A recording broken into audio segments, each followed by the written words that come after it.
flowchart. You know, students, a typical programming task can be divided into two phases. First one is problem solving phase and second one is implementation phase. Problem solving phase. Produce an ordered sequence of steps that describe solution of problems, and this sequence of steps is called as algorithm. And the next is implementation phase. Implement the program in some programming language.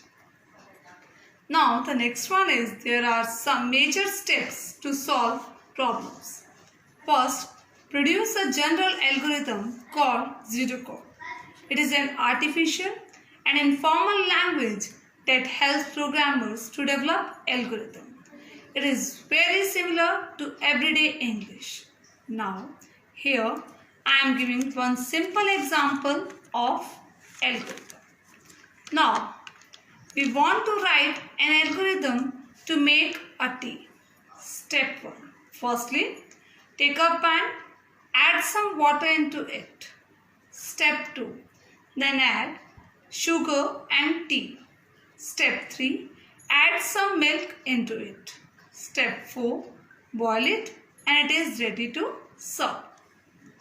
In the end, we come to the conclusion that algorithm is a step-by-step procedure to solve any problem. Now, the next algorithm is to determine a student's final grade and indicate whether it is pass or fail. The final grade is calculated as the average of 4 marks. Now, in this, we take 4 subject marks as M1, M2, M3 and M4. Now in step 2, we will find the average by adding all the 4 marks, that is M1, M2, M3 and M4, and then divide by 4, that is total subject marks, and put its value in grade. After that, we use the condition that if grade is less than 50, then print fail, else print pass.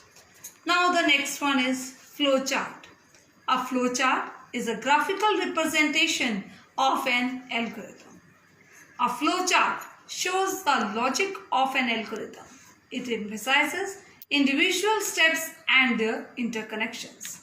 Flowchart consists of some symbols also. Here in this slide, the symbols and its purpose are discussed, just as first is oval.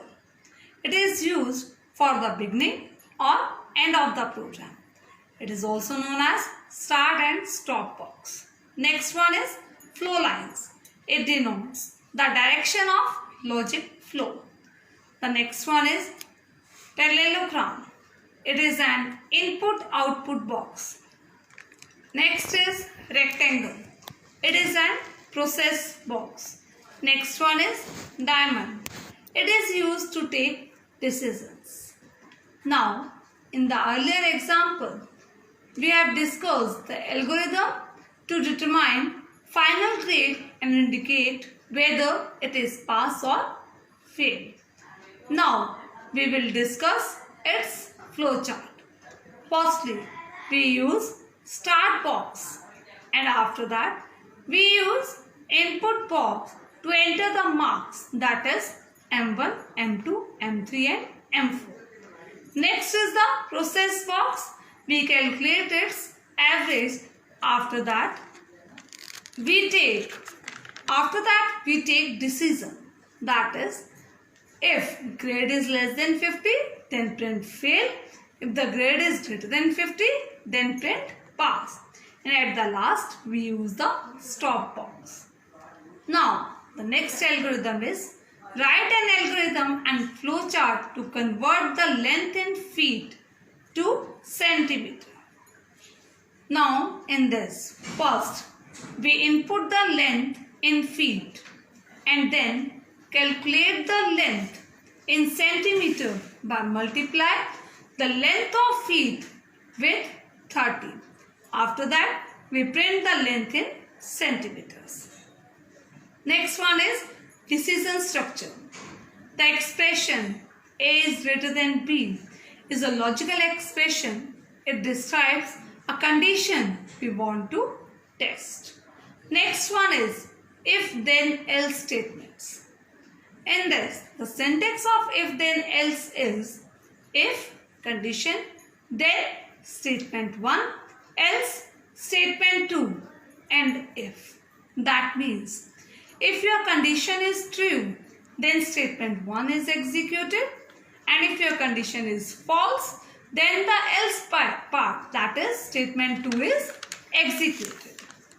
Now the next algorithm is that reads two values, determine the largest value and print the largest value. Now in this, we take two values, or you can say that numbers, that is value 1 and value 2. After that, we apply the condition.